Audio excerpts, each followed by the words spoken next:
Hey guys, Antonio here. I've got my friend Arian Nay, and today we're going to be talking about making friends that make you money.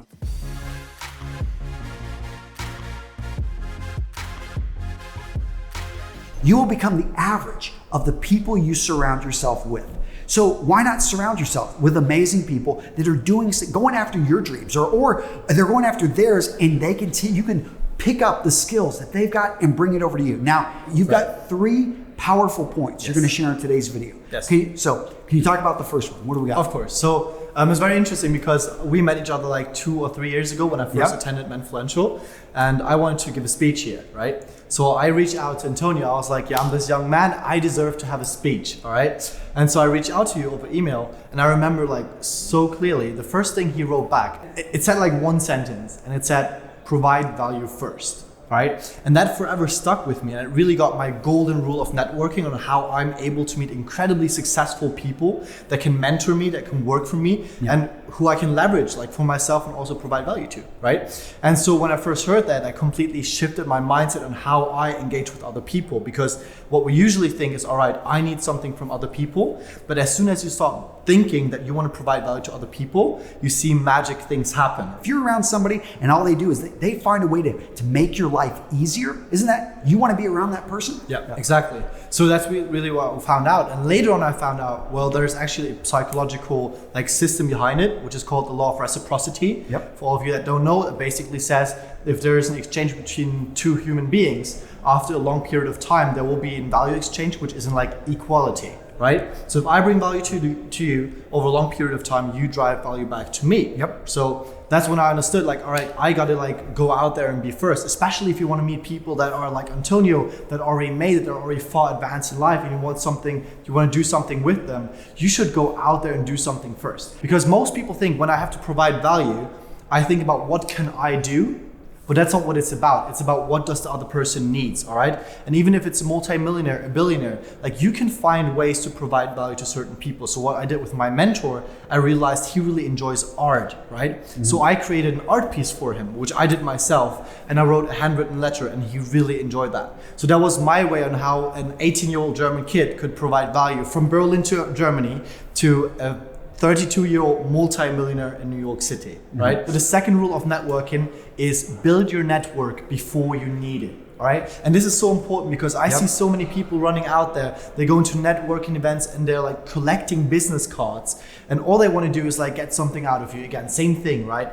But if you build your network even before you need it, and even with people that you don't know that bring value to you in the first place, it can go such long ways. So an analogy here is when you're single, it's hard to meet anybody. It's like, but when you are married or you're engaged, you got a girlfriend, it seems like the ladies are throwing themselves at you because you don't have that needy type of clingy type of feel. Exactly. It's like, I've got it's the confidence that's drawn in. So when you're not trying to pull from somebody right off, you're simply looking to give. I don't need anything, which when you're talking to someone who's successful, they're not used to this. That somebody doesn't need anything from me. He just wants to help me. I always pick up the bill when I go sit with millionaires and billionaires, and I always like so confused because like they don't get it offered by younger men usually. And for me, it's like, of course I do it, right? But it's really about getting into that abundance mindset that you talked about, where you're like, you're in abundance, like you have infinite amounts of contacts already. So if this works out or it doesn't work out, it doesn't really matter because you have built your network before you needed it.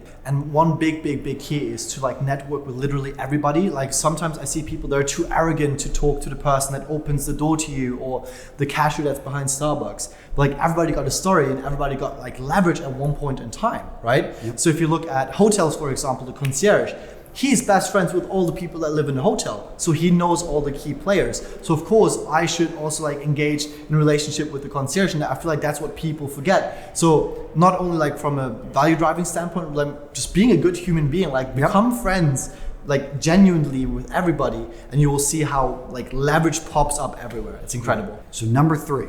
The third one is become a stalker. All right, I know this sounds a bit out there, but I really mean it in the sense of like, in today's society, we have the ability to, on social media, track down literally everybody. Like we can find out where do they go to the gym. Like you can look up where Justin Bieber goes to church. A friend of mine, a videographer, like he knew where Kanye West goes to the gym and he met him there, for example. Yeah.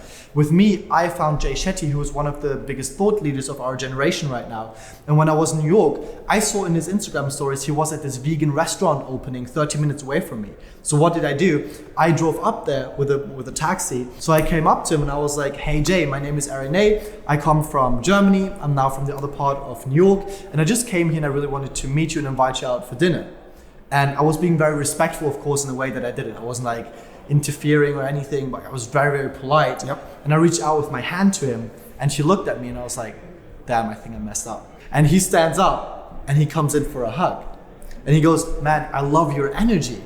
And I was like, damn, this actually worked out. Like I just came up to a random person because I wanted to meet him. I visualized it. Yeah. And then we started having a conversation. So I was like, do you have any time to meet in the next week? And he was like, I'm busy until December.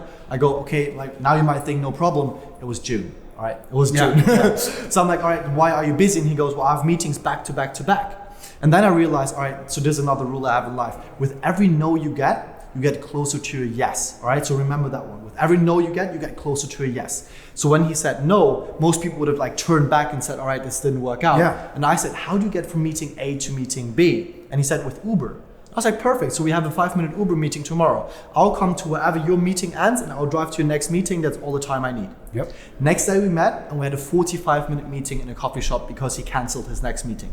Yeah. Right? So like, if you want to meet somebody, like use social media, leverage that, like find out everything about him, like onto how you can provide value to them, but also on how You've got to want it. them. You've Yep. got to go after it. I mean, one thing I love about you, if I'm in London, you're in Germany, you're like, hey, you're on my side of the world. I'll just fly over and meet you. Right. And I know that, with the first time we did this, you didn't have a whole lot of money. Nope. I mean, you found a way to get over there and you Right. just showed up to the event because you knew we could talk for 2 to 3 hours. Exactly, yeah. Which led to then you speaking at my last year's Menfluential, Yep. which now whenever I see you, whenever you're around here, you've got friends, you've got connections because you've built a real Which relationship. I'm very thankful for. By the Yeah, way. I mean, but you've shown that you actually care and that you want to make that connection. Right. You're sincere about it. And if you want more, go check out this video. I'll probably link to it down in the description. We'll make it pop up right here. But guys, this video on networking, I put it a while back, really good. And I go over the base things that you want to make sure that you nail and the things you want to avoid. That's it, guys. Take care.